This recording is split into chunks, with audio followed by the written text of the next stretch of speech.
রাজ্যের অন্যান্য পৌরসভার মতন এবার পরিবর্তনের ছোঁয়া মেদিনীপুর পৌরসভাতেও। রাজ্যের পৌর ও নগর উন্নয়ন মন্ত্রী ফেরহাদ হাকিমের নির্দেশে বদল হলো ভাইস চেয়ারম্যান পদ। শুক্রবার সেই নির্দেশ পৌঁছয় মেদিনীপুর পৌরসভায়, আর তারপরে শুরু হয় প্রশাসনিক হালচাল। এতদিন পৌরসভার ভাইস চেয়ারম্যানের দায়িত্ব সামলাচ্ছিলেন 1 নম্বর ওয়ার্ডের তৃণমূল কাউন্সিলর অনিমা সাহা। এতদিন দায়িত্ব পালন করলেও এবার তাকে সরিয়ে দেওয়া হয়। সেই পদে আনা হয়েছে 5 নম্বর ওয়ার্ডের মহিলা তৃণমূল কাউন্সিলর মৌ রায়কে।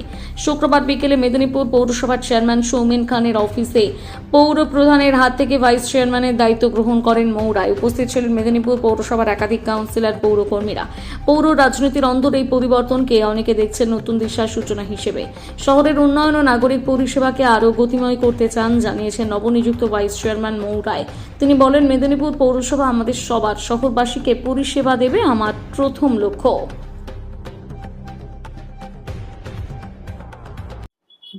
আজকে ভাইস চেয়ারম্যানের পদে নিযুক্ত হয়েছেন।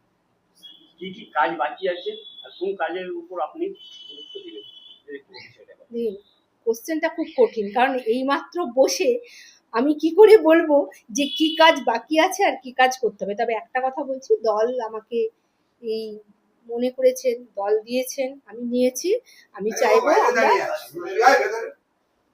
মেদিনীপুর যাতে আমরা যারা সমস্ত কাউন্সিলর, কাউন্সিলর মিলে আমরা, দেখুন ভাইস চেয়ারম্যান চেয়ারম্যান বলে না, আমরা বোর্ড অফ কাউন্সিল, তার মানে সবাই একসঙ্গে, আমরা সবাই একসঙ্গে চাইবো মেদিনীপুরটাকে যেন একদম জঞ্জাল মুক্ত করি।